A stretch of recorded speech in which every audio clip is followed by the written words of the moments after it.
Hello everyone and welcome to another middle game episode focusing on pass pawns with Coach B from MasterChess.com.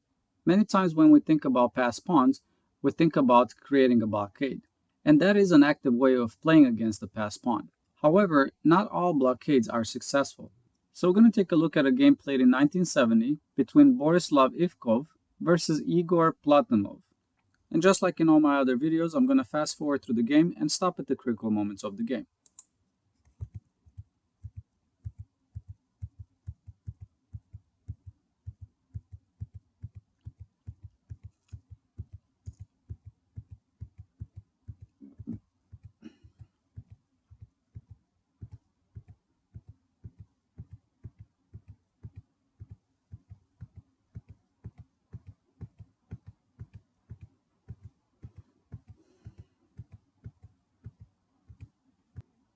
And this is the position that was reached after 30 moves.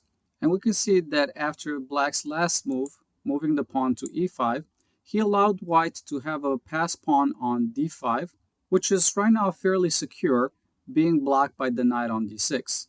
And as you're going to see in the game now, White is going to change his strategy and use all his forces to fight to bring down Black's blockade and then to be able to use that pass pawn successfully. So next move, White played knight to b5, attacking the knight on d6, which blocks the pass pawn. Black responds with knight takes b5, and White takes with the rook. After this, Black responds with knight to b7, trying to jump back on d6, and White responds with pawn to e4, just strengthening that pawn in the center, from which Black responds with knight to d6. As the rook is being attacked, White retreats the rook to b3. Black responds with king to h7, attacking the knight, then knight to h4, queen to c8, rook to c1, strengthening the pawn on c4 and letting his queen loose now. After this, Black responds with rook to e8, and White responds with queen to h5. Coming back, moving the rook to e8 was not Black's best move, as that will allow White to fight and win against this blockade. A lot better would have been for Black to take away the square f5 from White by moving the pawn to g6. After this, White probably would have responded with pawn to f4, trying to break Black's structure, and now rook to e8. This not only holds the blockade, but it also places potential pressure against e4. Coming back, definitely Black doesn't want to take on f4 right away. If that happens after e takes f4, g takes f4, and rook to e8, now White can play the move e5. After this, the knight needs to move, let's say knight to f5. After knight takes f5, queen takes f5, pawn to e6 is an excellent move, which gives White a really great play. If you appreciate my content, don't forget to like, comment, and subscribe, as that will help me out. Now let's get back to the video. After this, Black can respond with queen takes f4, and now rook to f1, queen to d4 check, rook to e3, followed by rook to d1, where White has two pass pawns with great support, and Black is in trouble. But if we go back to move 37 after White plays f4, if Black plays rook to e8 right away, this is going to give him a much better game, as he's going to be able to hold on to this blockade. There's going to be two ways that White can try here. One response from White could be rook to e3, and now Black can respond with e takes f4. After g takes f4, rook to g7, reminding White that his king is not as safe as he would want it to be. From here, if White responds with e5 right away, then Black can play pawn to g5. Probably a little bit better is moving the king to h1 first, getting out of the path of the rook.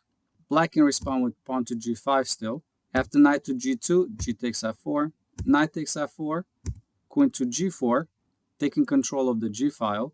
After knight to h5, Black can exchange queens, queen takes e2, rook takes e2. After rook to f7, knight to g3, and then rook to e5, Black has managed to hold on to the blockade on d6, but also freezing e5 as well. And Black is in good shape. Coming back to move 37 after rook to e8, we'll look at White responding with rook to e3.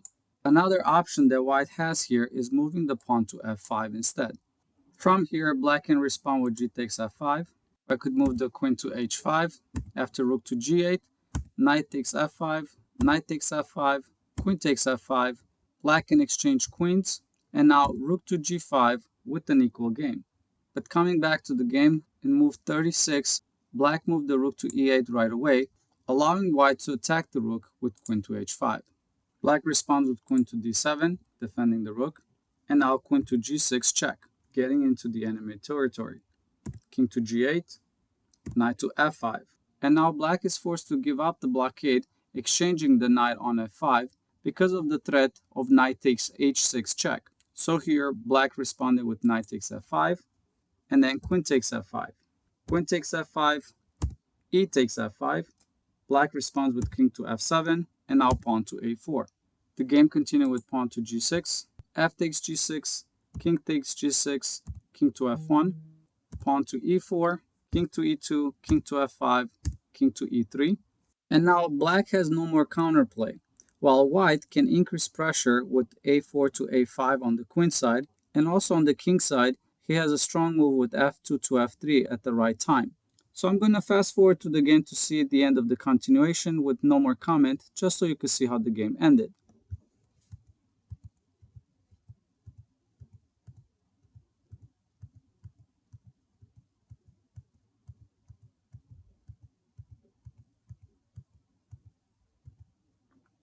And after rook to a5, black resigned.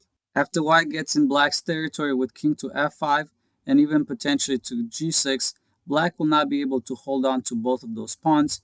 Having passed pawn on the right side, also the threat on a7, there's not much that black can do to hold on to this position. So when a passed pawn exists on the board, a blockade is very critical for both of the sides. Will the defender manage to create a successful blockade, or will the side with the passer manage to prevent it?